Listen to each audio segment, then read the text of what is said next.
በአሰላ ከተማ የታዋቂው ስጋ ቤት ነጋዴም ምን ገጠመው? ከስራ ወደ ቤት መመለሱን ትቶም ወደ መዝናኛ ቤት ባመራበት አጋጣሚ የግድያ ሙከራ ፈጸመ። በዚህ የግድያ ሙከራ የተነሳ አሁን በማረሚያ ቤት ላይ ይገኛል። ከማረሚያ ቤት ውስጥ ሆኖ ጸጸቱንና ያቺን ዕለት ያስታውሳል። ከዛ በፊት ሙሉ ታሪኩን ላጋራችሁ።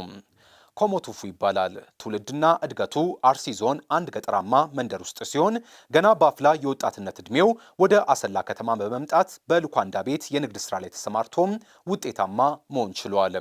አሰላ ቀበሌ 11 የኮሙ ሉጋንዳ ቤት የማያውቅ ነዋሪ የለም። እርሱ በዚህ የልኳንዳ ቤት ለበርካቶች የስራ ዕድል ፈጥሯል። ባለትዳርና የሁለት ልጆች አባትም ነው።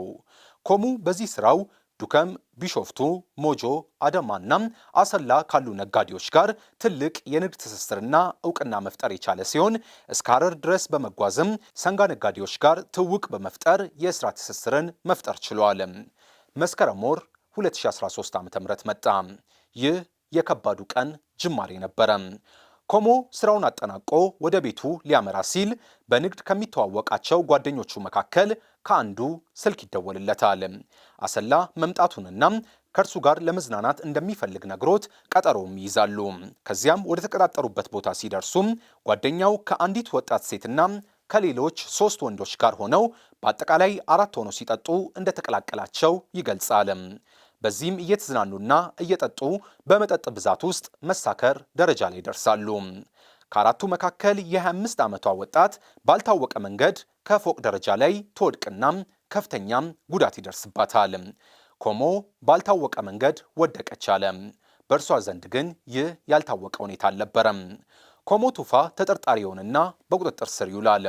ከፎቅ ደረጃ ላይ የወደቀችው ልጅ ሕክምና ላይ እያለች ለፖሊስ በሰጠችው ቃል ከደረጃ ላይ ወርውሮ የጣላት ይኸው ኮሞ የተባለው ሰው እንደሆነ የምስክርነት ቃሏን ትሰጣለች። በዚህም ኮሞ በግድያ ሙከራም የምርመራ መዝገቡ ሲጣራበት በሀገር ሽማግሌዎች ገንዘብ ከፍሎ ካሳ የካሳት እንደሆነ ይናገራል። ይሁን እንጂ ኮሞ ከ7 ወራት በኋላ አቃቢ ክስ እንደከፈተበትም ያነሳል። ሁኔታዎች ባላሰብኩበት መንገድ አቅጣጫቸውን ቀይረው ተጠያቂነት በእኔ ላይ አስከተሉ ሲልም ይናገራል።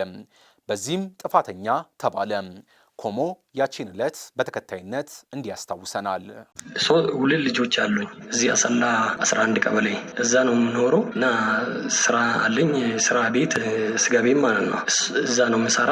ይሄ ነገር እኔ አረጋለሁ ብዬ አስቤበት አይደለም፣ ድንገት ነው የመጣብኝ። ስራ ከጨረስኩ በኋላ እየተዝናናን ወደ ቤቴ ሄዳለሁ ብዬ ይሄ ነገር መጣብኝ። ከመጣብኝ በኋላ እሱ ነው ያረጋ ያሉ እንጂ ያየኝ ሰው የለም።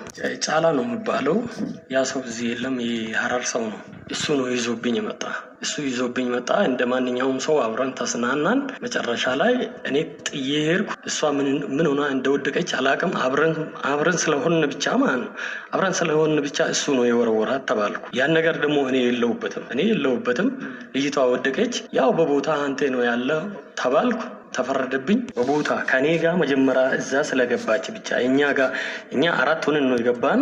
ከ4ቱ እኔ እዛ ስለነበርኩ ብቻ ነው የተፈረደብኝ። ለምን ይሄ አንድ ሰው አይቶ ብመሰክርብኝ ኖሮ ለፈ ነገር አልፏል። ለሷም ልቦና ይስጥ ነው የምለው እንጂ እሷ ነች እሱ ነው እንደዚህ አያፈጽሞብኝ የወረወራኝ ብላ እንትን የተናገረችው እንጂ እኔ አይደለሁም። ጎዳች እንጂ በአሁኑ ሰዓት ግን ጤነኛ ሆና እየሄደች ነው። ምንም የተጎዳች አካል የለም። እንደ ማንከስ ነገር ምናምን ትላለች እንጂ ይሄ ነው የተጎዳች ብዬ ማውራትም አልችልም።